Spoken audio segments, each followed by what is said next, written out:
ज्योतिष शास्त्र कहता है कि सूर्य ग्रहण हो या चंद्र ग्रहण, यह पृथ्वी पर विभिन्न प्रकार के बदलावों का संचालन करता है। जिस राशि में ग्रहण लगता है, खासकर उस राशि को ग्रहण बहुत प्रभावित करता है। कुछ मामलों में यह अच्छा परिणाम देता है, तो कई मामलों में यह नकारात्मक परिणाम भी देता है।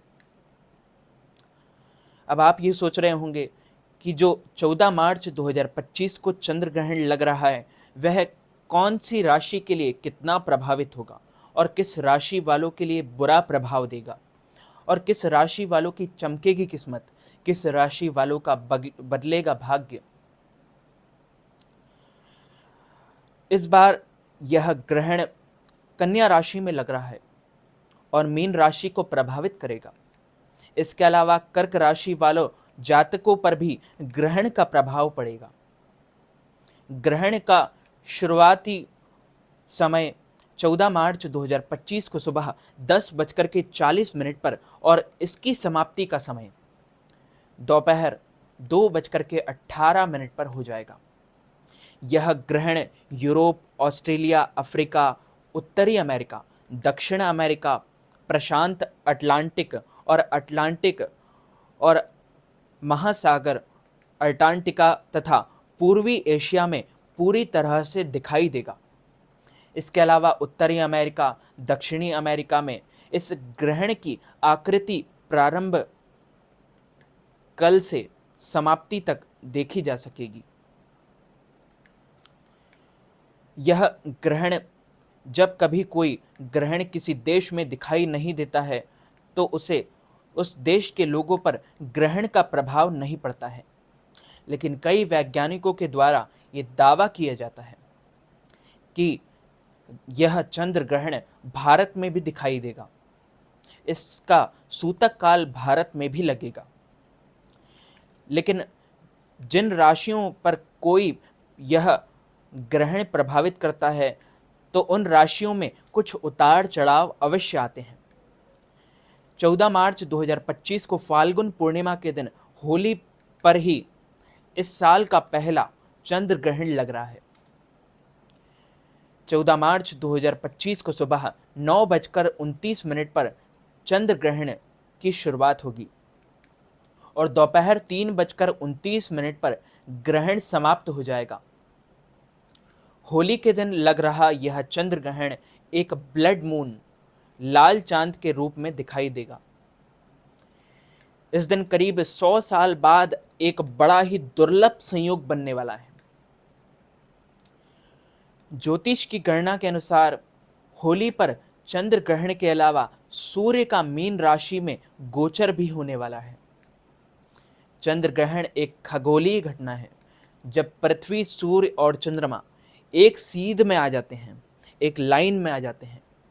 इस स्थिति में सूर्य की चमकती रोशनी तक नहीं पहुंच पाती है, क्योंकि पृथ्वी अपनी छाया से चंद्रमा को ढक देता है।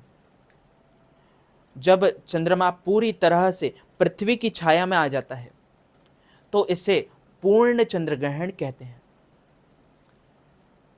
जब चंद्रमा आंशिक रूप से ढकता है, तो उसे आंशिक चंद्र ग्रहण कहते हैं। कन्या राशि वालों के लिए आय के साधनों में कुछ रुकावट आ सकती है और यह प्रभाव अगले 15 दिन तक रह सकता है। इसलिए अपने आने वाले समय में पैसा इन्वेस्ट करने से सावधानी बरतें। शेयर मार्केट आदि में भी संभल कर ही कदम उठाएं। कर्क राशि वालों के लिए कंधे, बाजू पर चोट लगने की संभावना बनी रहेगी। बड़े कार्यों में सावधानी बरतें तथा मित्रों से मनमुटाव होने की भी प्रबल संभावनाएं हैं। व्यर्थ के विवादों से बचें और सिर दर्द आदि की परेशानी कुछ समय के लिए बढ़ सकती है। मीन राशि वालों के लिए संतान संबंधित चिंताएं हो सकती हैं और वैवाहिक जीवन में कुछ उतार चढ़ाव देखने को मिल सकते हैं। पार्टनरशिप के कार्यों में सावधानी बरतें। चंद्र ग्रहण का भारत पर कोई भी प्रभाव पड़ने वाला है। ग्रहण से डरने की आवश्यकता नहीं है, सिर्फ इन 3 राशि वालों को कुछ सावधानी बरतने की आवश्यकता रहेगी। भारत पर जब भी ग्रहण लगता है तो हमें सावधान रहना चाहिए, सतर्क रहना चाहिए। इन ग्रहण का सूतक आदि भी भारत पर प्रभावित करने वाला है।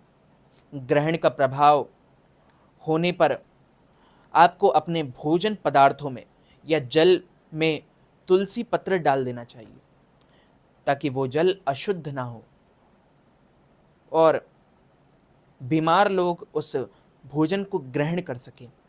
तुलसी पत्र पवित्र होता है, तुलसी माता होती है, इसलिए चंद्र ग्रहण का कोई भी प्रभाव तुलसी पत्र या किसी भोजन पदार्थ पर अगर उसमें तुलसी है तो उसका असर नहीं पड़ेगा। तो घबराइए नहीं, बस सतर्क रहिए। आप अपनी इच्छा से दान पुण्य करना चाहें तो नेकी कार्यों में देरी नहीं करना चाहिए, पुण्य कार्यों में देरी नहीं करना चाहिए। यदि आप चंद्र ग्रहण के समय पर दान पुण्य करते हैं तो इसका अधिक प्रभाव पड़ता है और इससे आपके जीवन में नकारात्मकता जो होती है वो सब समाप्त हो जाती है। आपके जीवन में पॉजिटिव एनर्जी आने लगती है, आपका जीवन मंगलमय हो जाता है। तो मित्रों, इस वीडियो को ज़्यादा से ज़्यादा लोगों तक शेयर कीजिएगा, लाइक कीजिएगा, कमेंट कीजिएगा और चैनल को सब्सक्राइब करके बेल आइकन को भी ऑन कर लीजिए। ऐसे ही नए नए वीडियोस देखने के लिए आप सभी को सादर जय श्री कृष्ण।